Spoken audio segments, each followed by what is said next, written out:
When Herod heard, or when Herod realized that he had been outwitted by the Magi, he was furious, and he gave orders to kill all the boys in Bethlehem and its vicinity who were 2 years old and under, in accordance with the time he had learned from the Magi.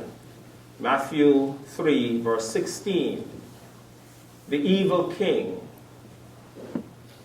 Sisters and brothers, we have come to the last Sunday of the year and of another decade. And today is what we call Christmas Sunday.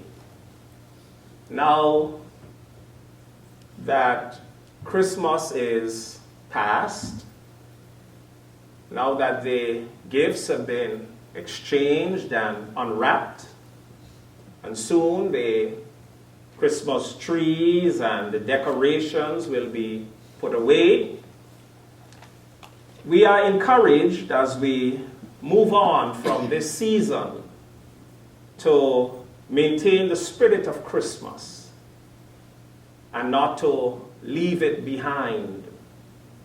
Sadly, in some instances, that spirit is so short-lived. It seems so fleeting.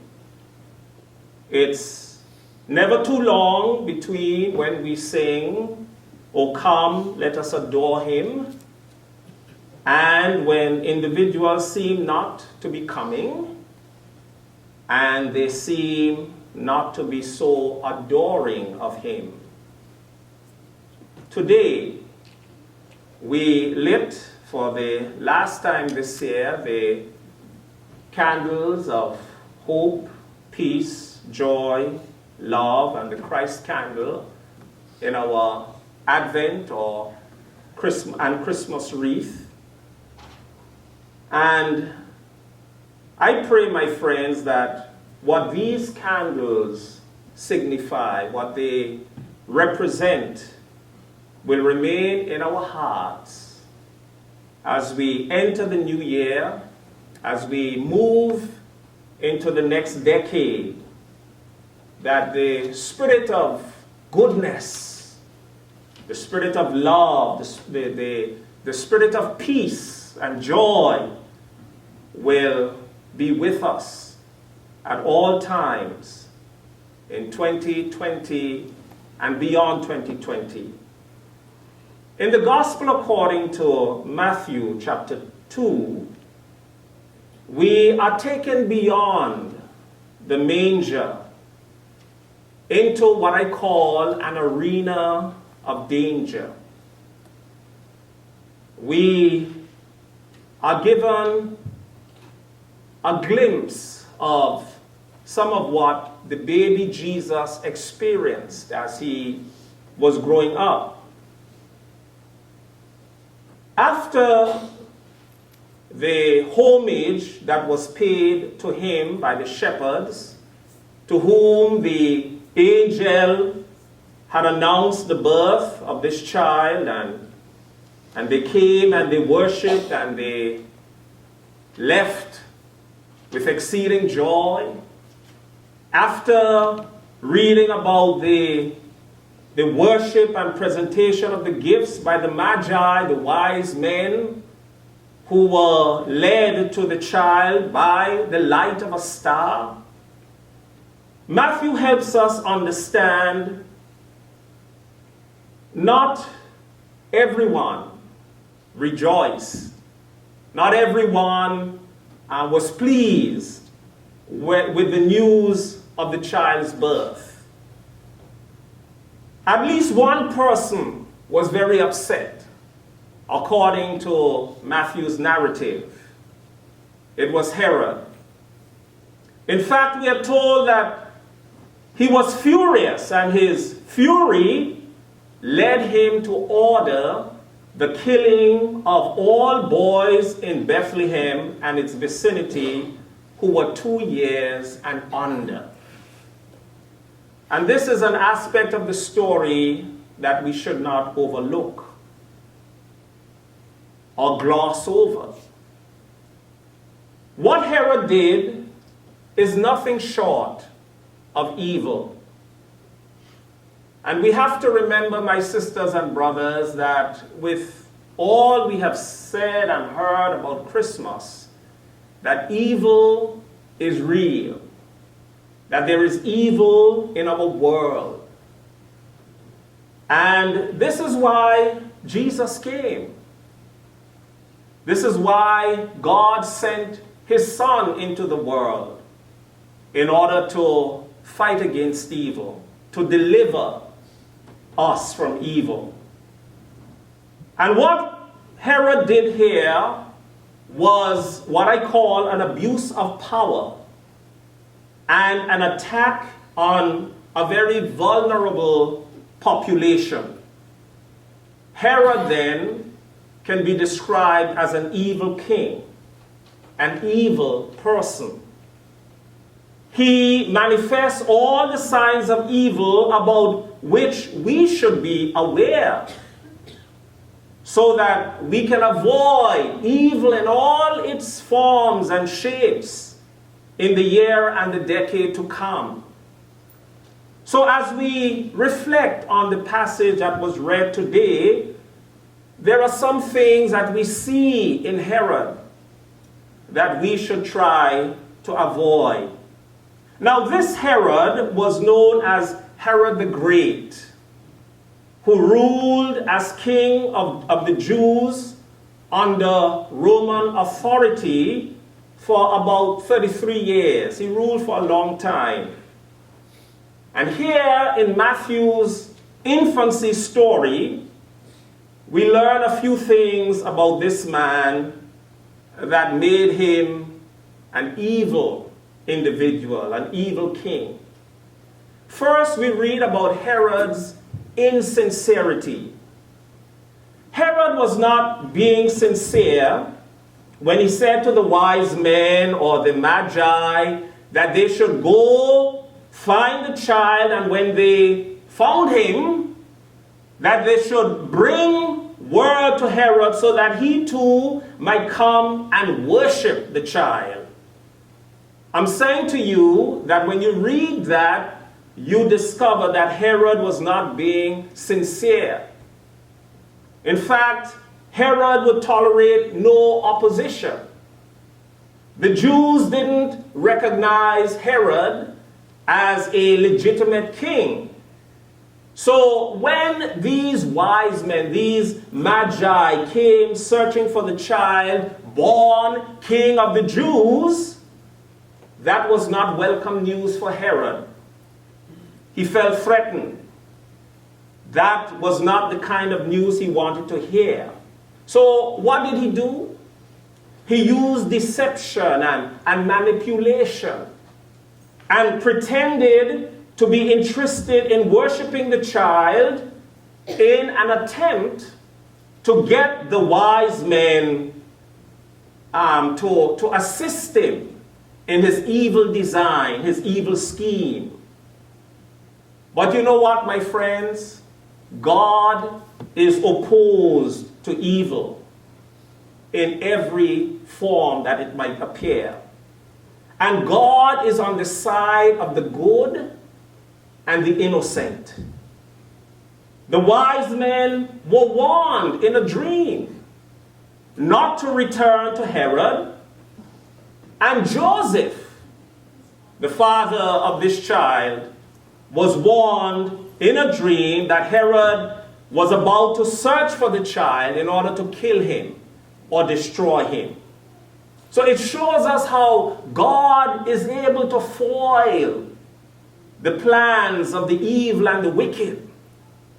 And God is always on the side of justice, the side of good, and the side of innocence.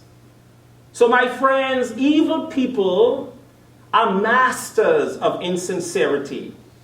And they have a way of resorting to lies. They're not very good when it comes to the truth. And Herod was an evil, insincere, and untruthful king who could not be trusted. And these are the things we should look out for as we move into the new year and the new decade. We see in this story as well Herod's fury mingled with his cruelty. There is no question that the order Herod gave was a manifestation of his wickedness, of the darkness that was in his heart. He showed no concern for the children and their parents and willfully caused pain and suffering to others. What kind of king orders the killing of infants, boys, 2 years and under? Herod's actions, my friends, were savage violence towards innocent children and infants, intended to destroy and obliterate any rising threat to his power. That is what Herod was out to do. He was an evil and cruel king who is known to have executed 2 of his wives and 3 of his sons and even his mother-in-law, because he suspected them of some form of conspiracy against him. He would tolerate no kind of opposition. And if he suspected that someone was out to conspire against him, he would get rid of those persons.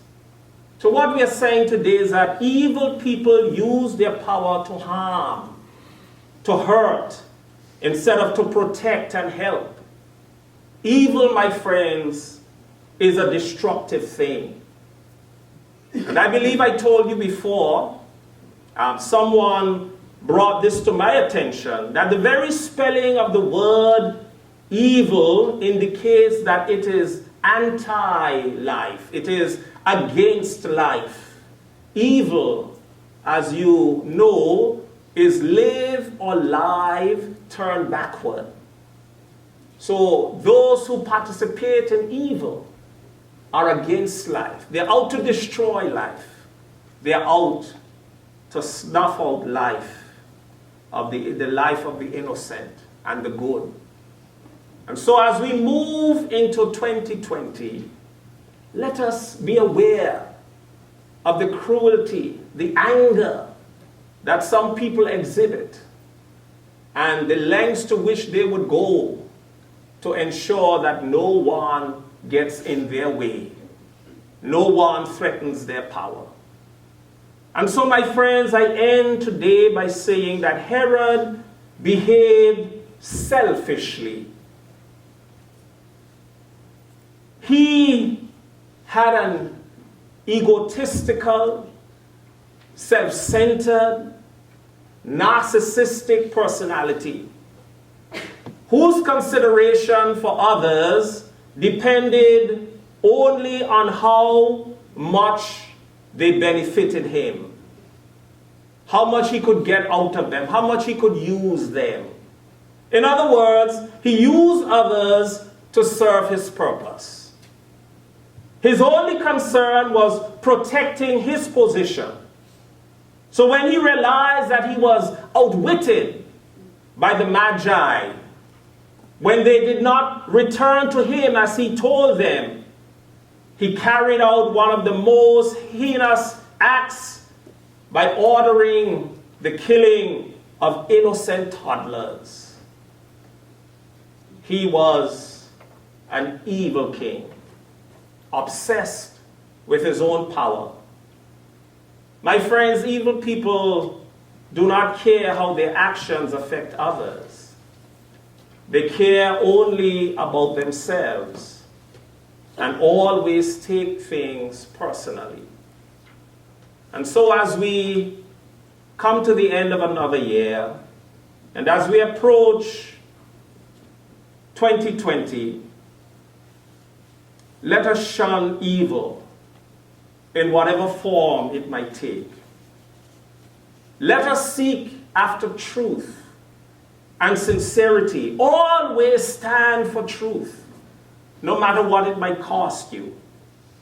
Let us show kindness and gentleness to others and help to lessen the violence that causes such havoc. Let us look out for others, especially the weak and the vulnerable, and do our best to protect them, to lift them up. Jesus, my friends, is the good King. And we are called to give him our full allegiance. Because whatever he does and whatever he says and wherever he leads is good. Jesus is the good King.